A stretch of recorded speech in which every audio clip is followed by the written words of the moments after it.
Okay,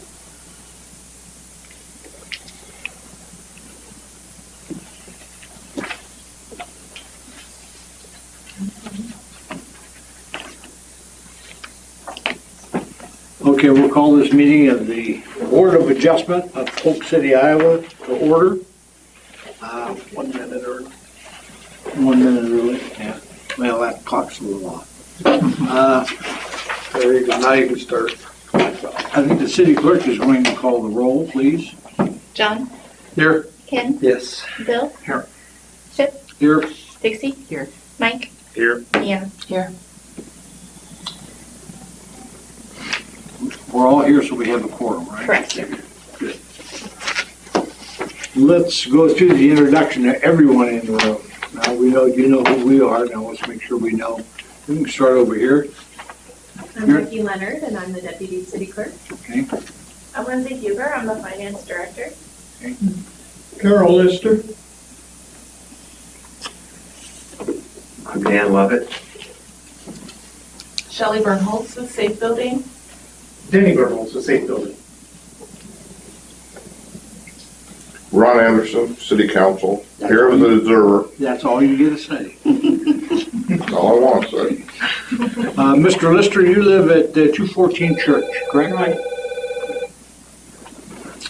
And according to the petition we got, you are the only one here from the that's on this petition? Is that correct? Yeah. So you'll speak for everybody on that. Yes, I will.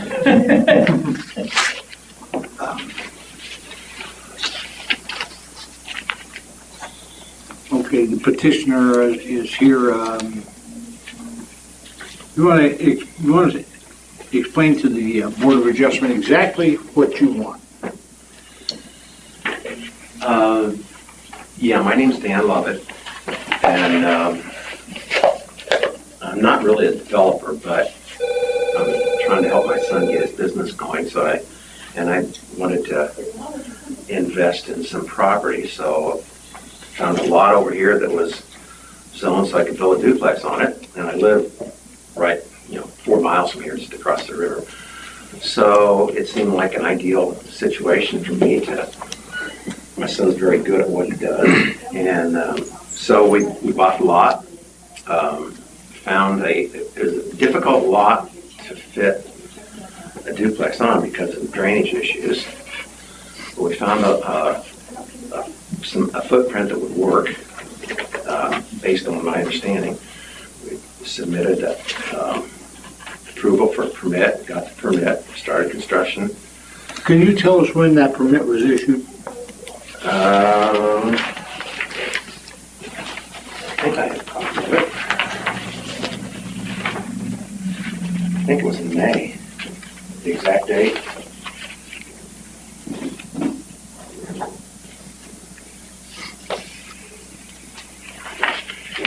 The exact date is 19th, sir.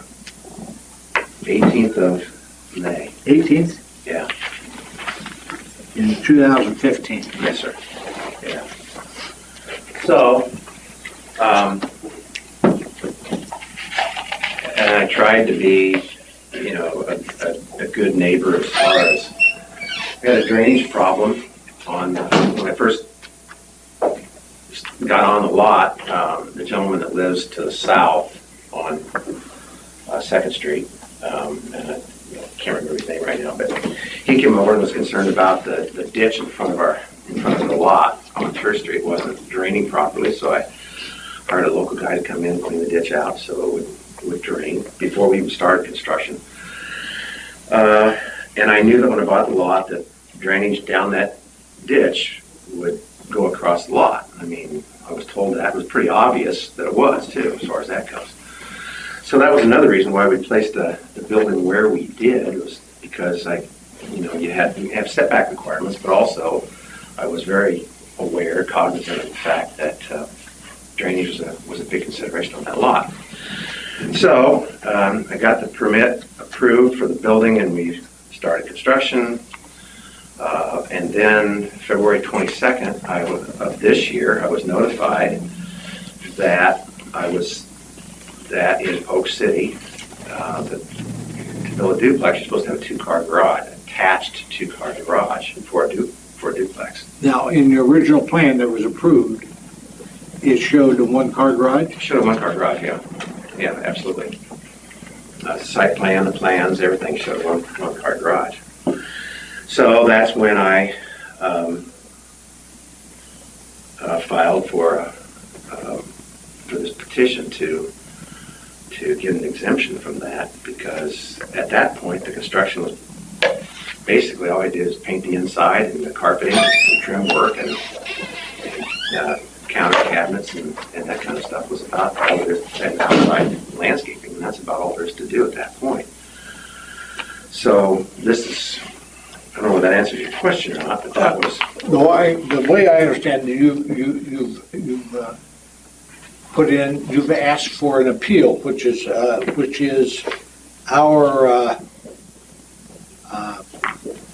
it's in our purview to grant appeals, and the appeal was to go back to the original building permit.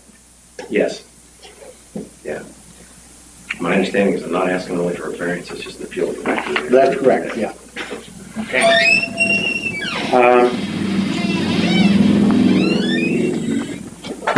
Again,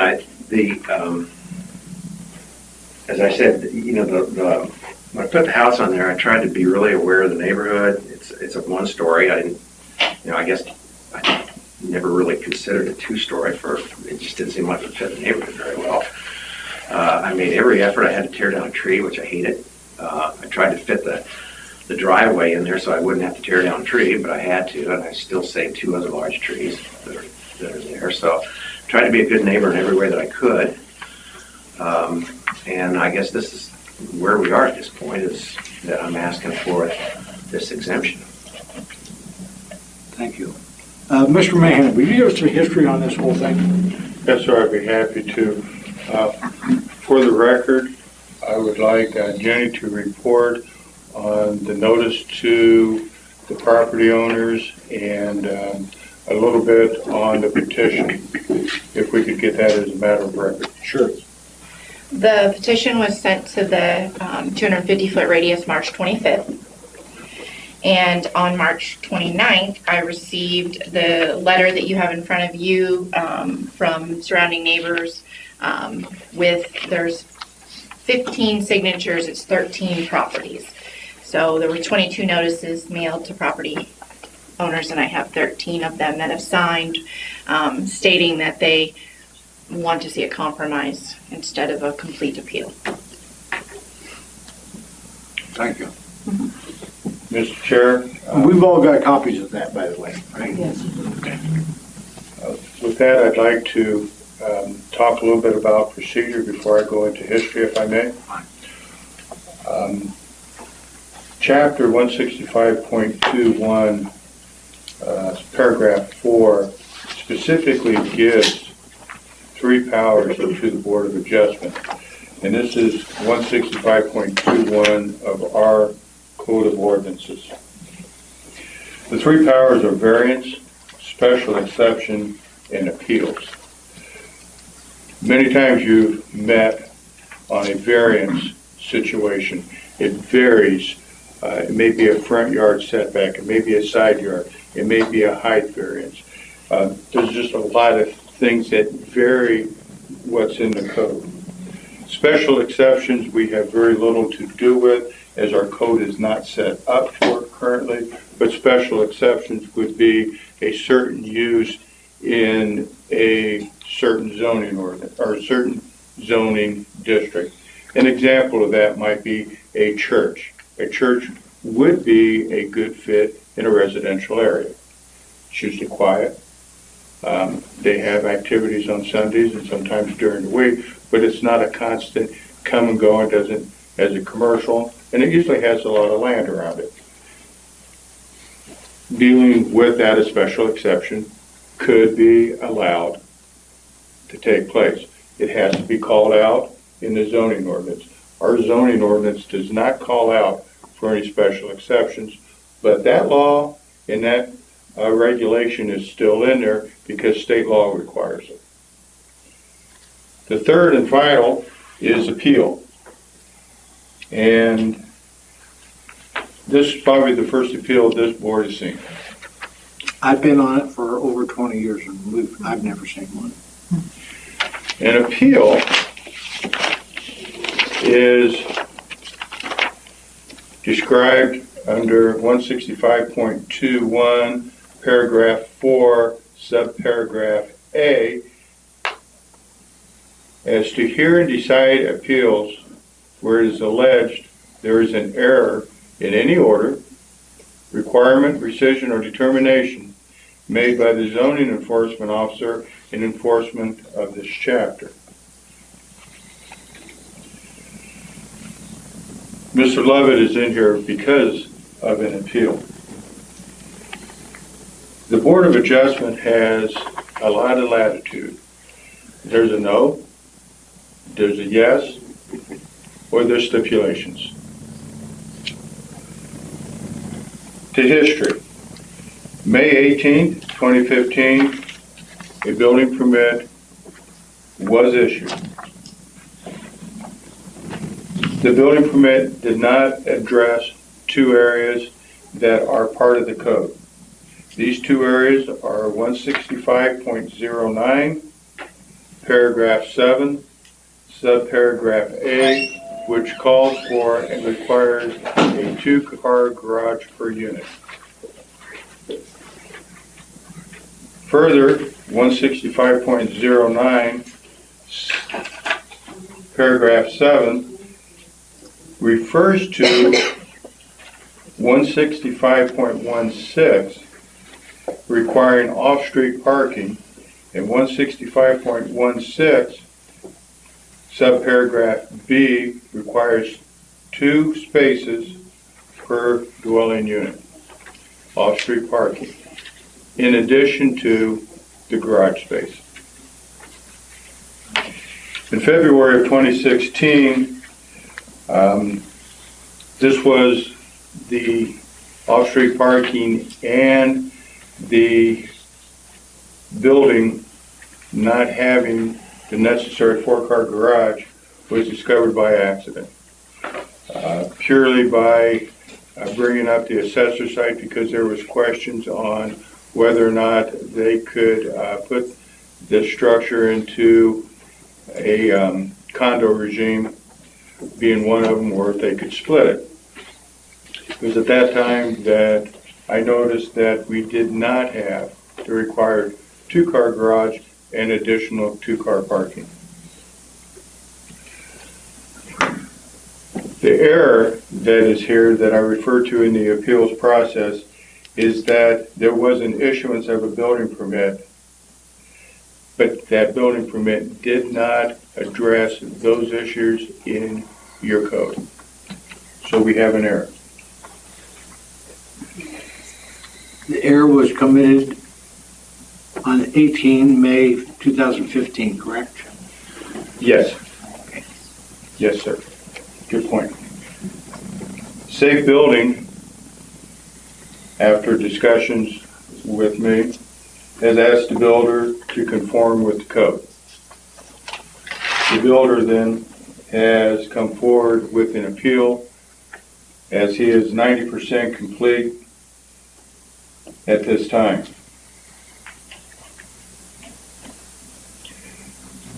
In the appeal, I did ask Mr. Levitt to fill out the entire application.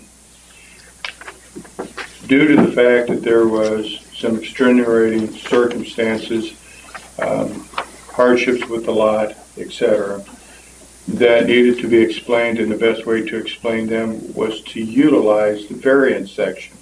Even though a variance is not being sought, there's an appeal being sought, but the variance to better explain what was going on this property. On March 29th, a petition was received by the city, signed by 15 people representing 13 of the addresses within the 250-foot area that would be opposed to it proceeding as it is, but would offer a compromise of allowing a single-car garage, but having 2 off-street parking per unit.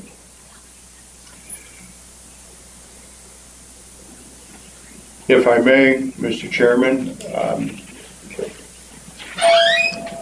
I think the petition, from my standpoint, is a heck of a compromise. I've looked at this thing for over a month and really do not have a good answer. I think this represents one of the better answers that are out there. With that, the building inspectors are here as well, and Dan Levitt, Mr. Levitt may have, you may have some more questions, but those are the facts of this case as I know them, sir. Thank you, Mr. Mahana. In my research, the code, the change to the building code requiring a 2-car garage actually went in effect in January of 2013, is that correct? That would be correct. If I remember correctly, it came through planning and zoning and then brought to council, and I do believe it was passed by ordinance number 2012-1100. It was number 2012 due to the fact that it was brought up in December, but actually went into effect January 14th of 2013. So that part of the code was in effect when the building permit was issued on 18 May 2015. Correct. So it was the building inspector that failed to issue or to deny the permit at that time. Correct. Everything you want to add? Mr. Chairman, based on the information, we have a plan reviewer that goes through this, Pat Crothers Green. Went through it. We had a challenging time looking at front yard setbacks, side yard setbacks. In fact, I visited with Mr. Mahana when the footings were going in. I don't want to call it tunnel vision, but it was a oversight of trying to fit this on there. As looking at it, looking at a plan, he was not considering looking at the setbacks and all that. He's seen 2 garages, but not putting back into a frame of mind that this was a duplex rather than a single-family dwelling. So again, he had challenges of trying to meet that front yard setbacks. I met with Dan when they started pouring the foundations or the footings, and we had to basically stop it for, I don't know, it was a couple hours anyway, to figure out what was going on and to verify that the footings were actually going to fit in the site. So we had a challenging issue of trying to get it to fit on the site with that with what we had. So it was a complete oversight. It was an oversight of in the issuance of the For the plan review. the permit. Okay.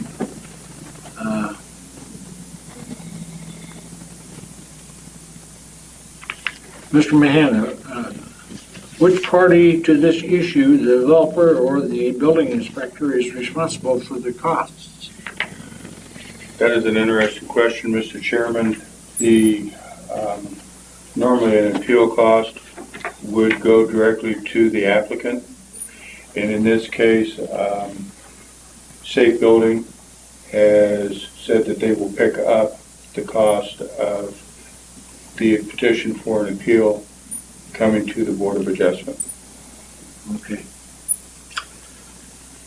Well, that's basically right now, that's the questions that I have.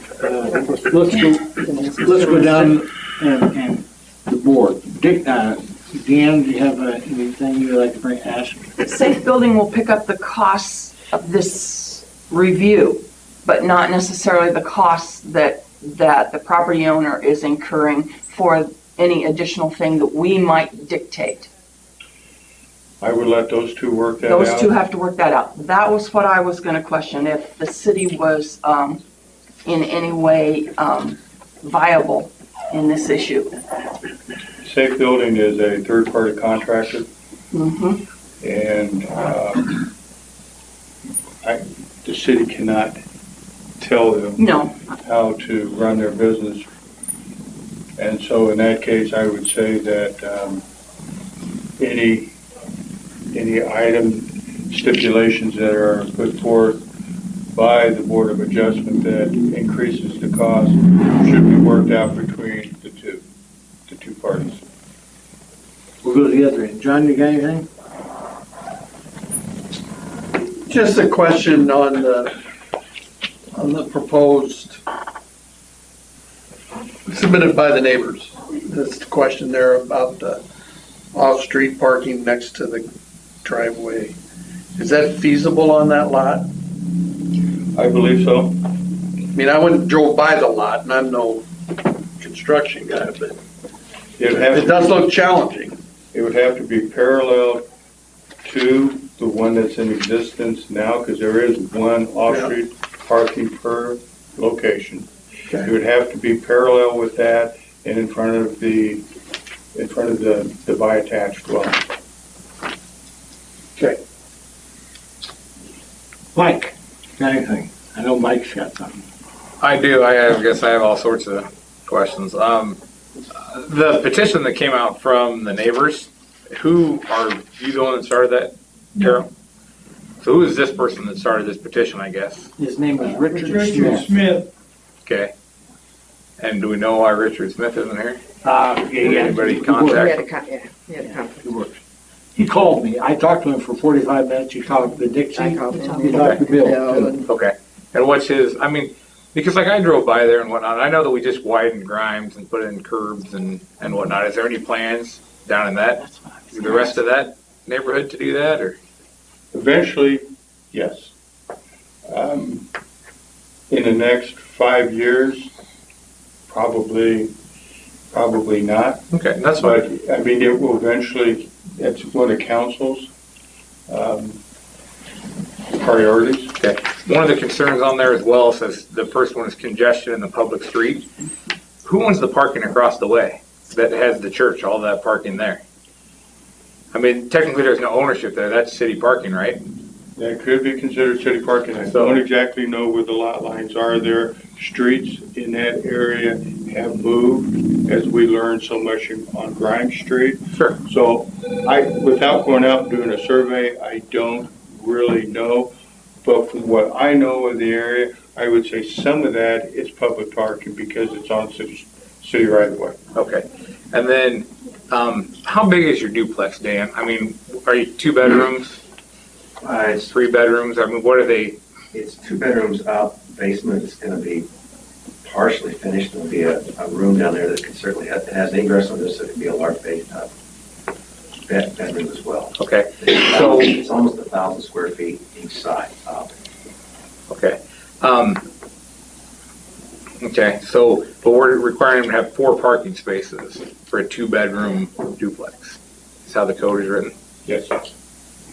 Okay. Mr. Morse, your turn. Nothing specific. Okay. Dixie. I think they've gotten my question. I just wanted to clarify Gary, in your comment, you have 2 additional off-street parking places for each unit, right? So it'd be 4 total. Yes. Yeah, I just wanted to make sure of that. I do think, in that area, more on, I think the off-street parking would be crucial because there is a lot of children in that area riding bicycles through there, kids getting out of church, and cars parked on the street, they can run out from between cars. I think more parking on the street there would not be a good thing. So. Mr. Mahan, you have a diagram there. Has Mr. Levitt seen that? No, he has not. Yeah, we should show that to Mr. Levitt and then pass it around to the board. This is a possible compromise. Is Mr. Lister going to be able to speak? Oh, sure. Mr. Lister, you, Well, I don't have nothing really against the building and all of that, but I think they could put an extra 5 or 6 feet of concrete on each side of that driveway. That way they could park right in off the road. look over Mr. Levitt's shoulder there. Do those 2 trees in your front yard, Dan, are they 6 feet off the driveway now? I know you have a tree on each side of the driveway. Yeah, I think so. The one to the north, the birch is, I'm not sure about the other one. I think it is. I don't see no problem why they couldn't add concrete on each side of the existing driveway right now.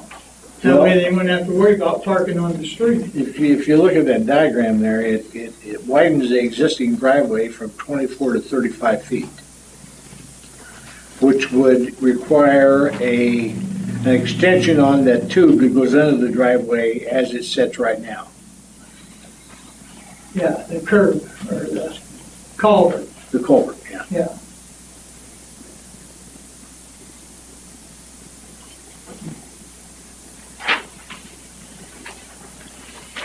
And then, Mr. Mahan, would you get that and bring it up to the Yes, sir. rest of the board can look at it? So will additional things have to be done for drainage issues?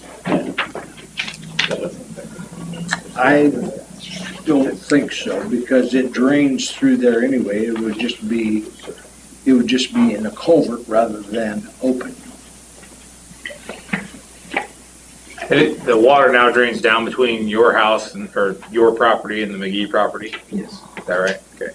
So the property directly to the north of you, of your property is William McGee property? Yes.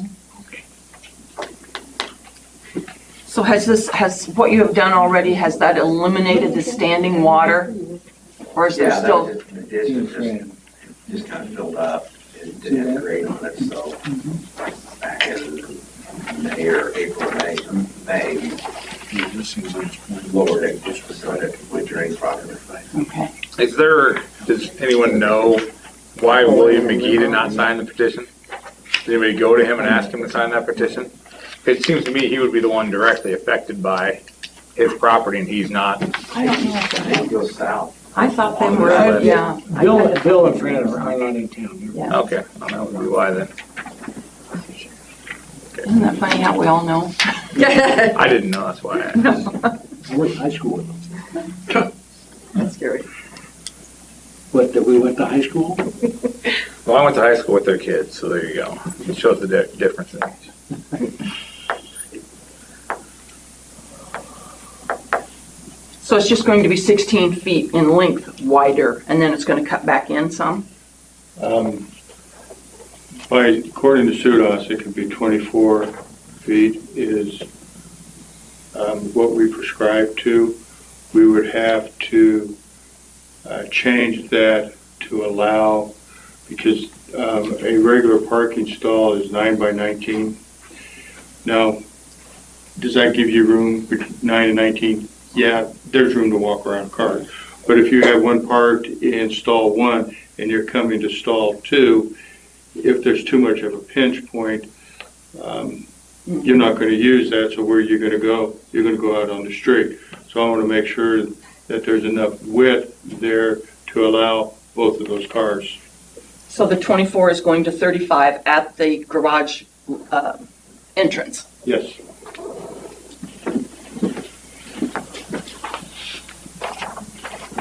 Mr. Levitt, any comments on that? Well, I'm disappointed because that's going to cost a fair amount of money to widen the driveway, a lot of concrete there. It's going to, I don't know how much it's going to cost, but it's going to be significant. This is my problem, it's not your problem, but, the duplex is already kind of expensive because we've done a lot of extra things to it, thinking, you know, I might rent it or I might sell it. And then so we did some extra things so that it would sell better if someone wanted to buy it to live in or as an investment property. And it's going to make it that much more expensive now with this extra cost that has been outlined. Do you understand the position of board's in? Because we want you to be a good neighbor to the neighbors around you, okay? And this is one of the compromises that they said would be acceptable, okay? We want you to be able to still have your duplex, okay? And we want the city to be happy that we don't have to have a whole bunch of on-street parking that causes a lot of problems, especially with a lot of children in the neighborhood. Okay, we want to have a win, win, and a win. This is probably one of the only ways that we can actually accomplish that. Would you agree with that? Yeah. The house across the street parks in that city parking area. Down by the church, you mean? That's still, that's... I know that was done before you changed your rules too, so I understand that. We're just trying to keep everything at that, what would be the south end of 2nd Street before you get to Church Street, fairly open, okay? The other thing is, I don't think you're without remedy here. I mean, it may not be in front of us, but you're not without a remedy. There's another path you can go, so I'd just point that out. Does the board have any other comments? Anybody on the board? Ken, you got a look on your face, come on. It's a difficult spot to be in. As far as other places in the city go that have the same kind of thing, has the city addressed anything about like those issues? I mean, is there any kind of remedy for up there off of Cherokee or whatnot as far as just the sheer number of cars that are, I mean, because it seems like up there you have the same issue that you're trying to prevent down here, yet have we done anything to try to correct that up there? Has the city, I know they're two different things, but. I can answer that. That's why the planning and zoning and the city council changed the code in January of 2013 to remedy that problem. Well, that addresses preventing the problem going forward. I'm just saying, is there anything to address that problem there? I mean, like, do you talk about doing no parking up there? Do you talk about doing no parking between 2 a.m. and 6 a.m.?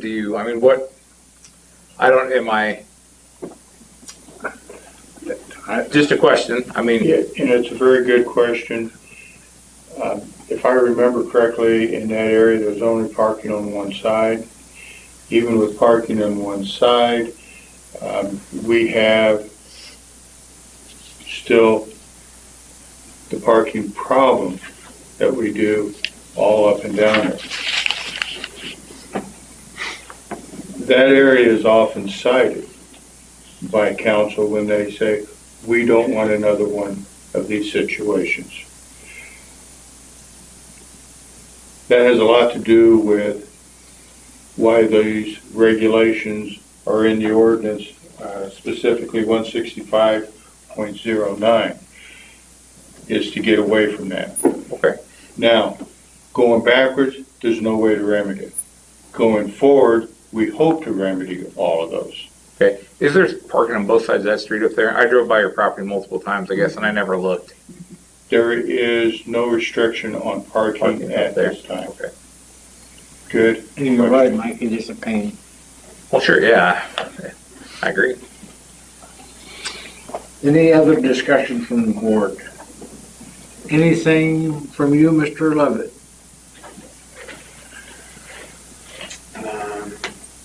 Not that I can think of, really. From the neighbors? No, that's good with me. From the building inspector? Do I have a motion then? Yeah, I'd take a stab at it.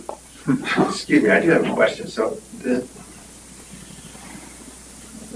time frame on this, I mean, I don't have any leverage with, say, building. I'm not a party to them because I don't have a contract, but I have, the permit came to the city, so they're a third party to me. I don't have any leverage with them at all.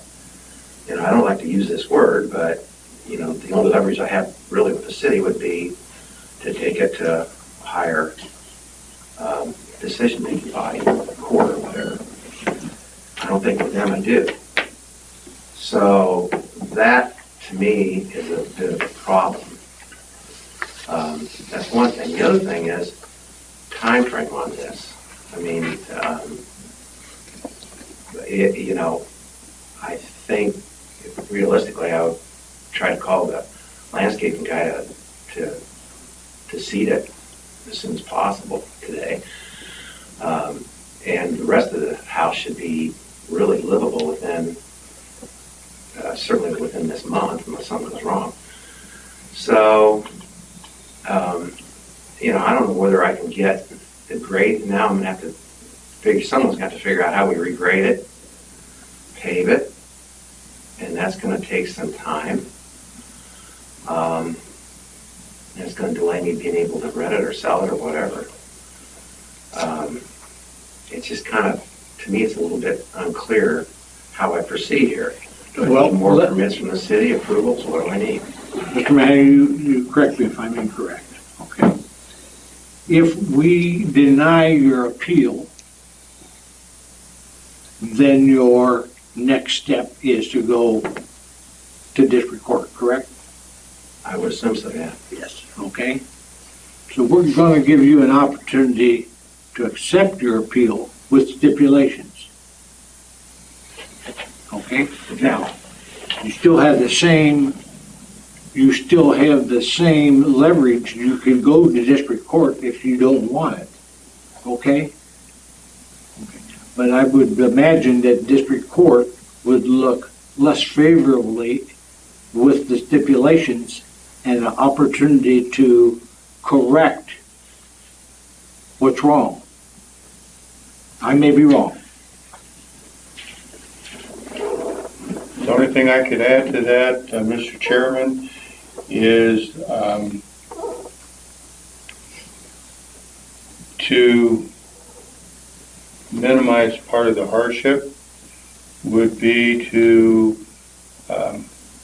have this put in the next time frame. I don't know, next 2 months. And if the rest of the structure is ready, a temporary certificate of occupancy could be given with stipulation A, that there's no on-street parking, that he's got until, pick a date on the calendar, to get that second parking stall poured and in place, then the final certificate of occupancy can be issued. So what that does is it cuts part of his loss by not being able to rent it. But the renter would be under certain stipulations.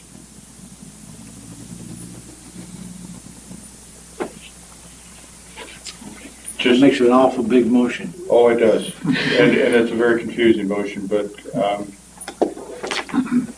So my question would be, so if somebody rents his place and has 3 cars, where are they expected to park that third car if we tell them there's no on-street parking?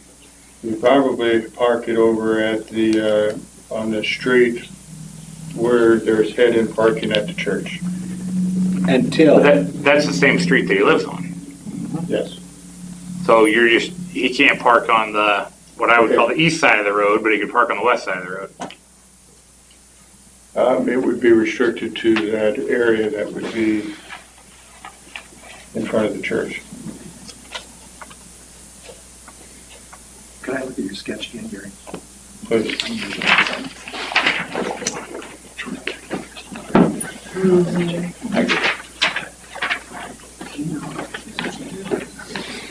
Well, I guess the other thing too, if he's trying to sell the property, no one's gonna buy the property with the partially being done either. I mean, you might be able to rent it, but.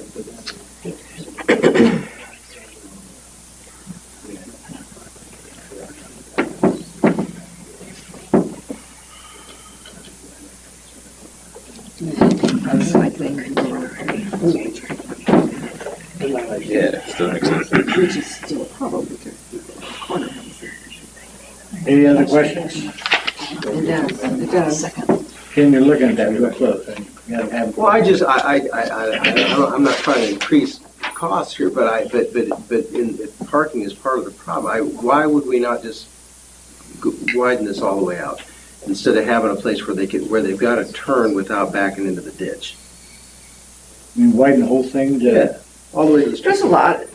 Dan, my son and his wife live up in Pine Ridge, and I mean, they have 3 cars, but that's how it is. You come in the driveway, and then for the 3rd car, you pull out and around. Yeah, there's a lot of that down where I live too. But what Ken has said is a possibility. Well, I look at that, and if we're trying to keep cars off the street, then by having that much additional parking and not having any potential back straight into the ditch, you've accomplished 2 things. You keep people from driving into the ditch, and you've given more parking without having to turn in and out of the driveway. And I know that's additional concrete cost, plus having to extend the culvert on both sides, which is probably the way it was drawn why it was drawn this way, is to not have to extend the culvert. That is actually drawn to try to get 35 feet, which would be 9 feet over that would be 11 feet over, which would be 5.5 feet. on each side, yeah. That you're widening out. So from this point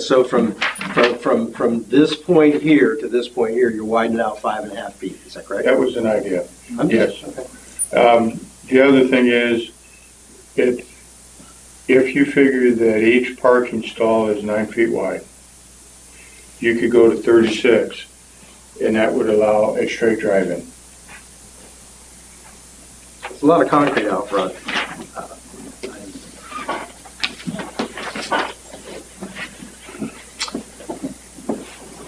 I still have a motion, but I'm gonna need a lot of help here. So, I think I got the first part of it down. I would move that the Board of Adjustment for the City of Polk City find in favor of the applicant, Lovett Properties, that errors were committed by the building inspector and therefore honoring the issuance of the building permit of May 18, 2015 be in effect. That this is an appeal, not a variance, and therefore does not set any precedents for any future items before this board. And with the stipulation that this compromise proposed by the neighbors be attached to this motion. I don't know how you want to word that as far as the time elements. I just think it's important that we're not setting, this is a tricky deal. And, you know, we don't want to be in the range of setting a precedence, if anything. But I think it's appropriate for this situation. But the stipulation would be that off-street parking be Increased, increased. and we've shown a way to Right, actually. through the diagram submitted. Do you want to address occupancy permits? I'd be happy to have your help doing that As part of that motion, as part of that motion. that the developer, is it Lovett Properties? Yeah. Be allowed to have a temporary occupancy permit not to exceed 90 days to allow the completion of the additional off-street parking. Good idea. Any other things you want to throw in that motion? Well, if you're going to allow an occupancy permit, you don't want to allow it now. You want a temporary one. You want it allowed based on the inspection of the actual building and making sure that it's viable, correct?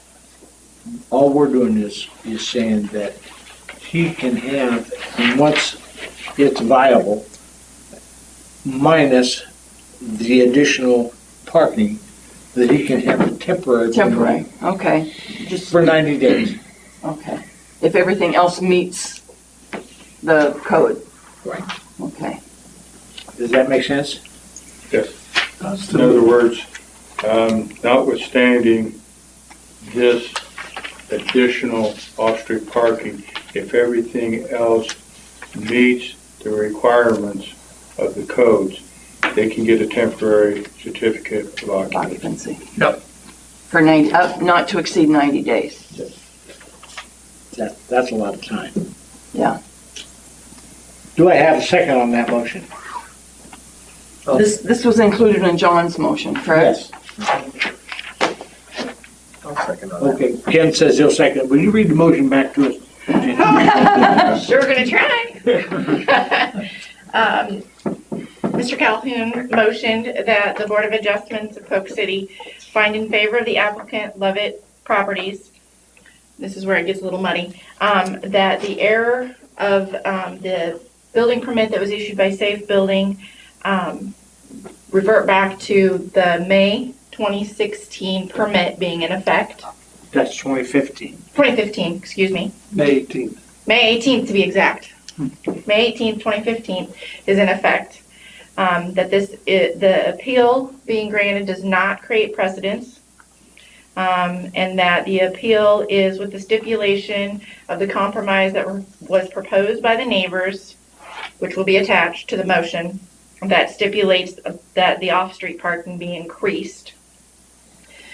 The motion continues that the developer, Lovett, be allowed temporary occupancy once all of the building aspects are in place and can be issued withstanding the off-street parking, that the temporary occupancy is granted, but not to exceed 90 days.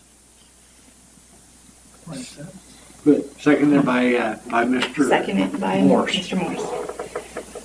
Will you call the roll for this one? We need to have a roll call vote. Absolutely. Ken? Yes. Bill? Yes. Yes. Dixie? Mike? No. Deanna? No. And John? Yes. 5-2? Yes. Okay. The motion has carried. Is there anything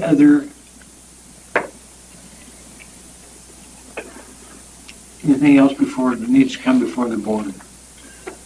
No, sir, I have nothing at this time. I hope not to ever bring you an appeal again. I hope you're right. I do have one other thing.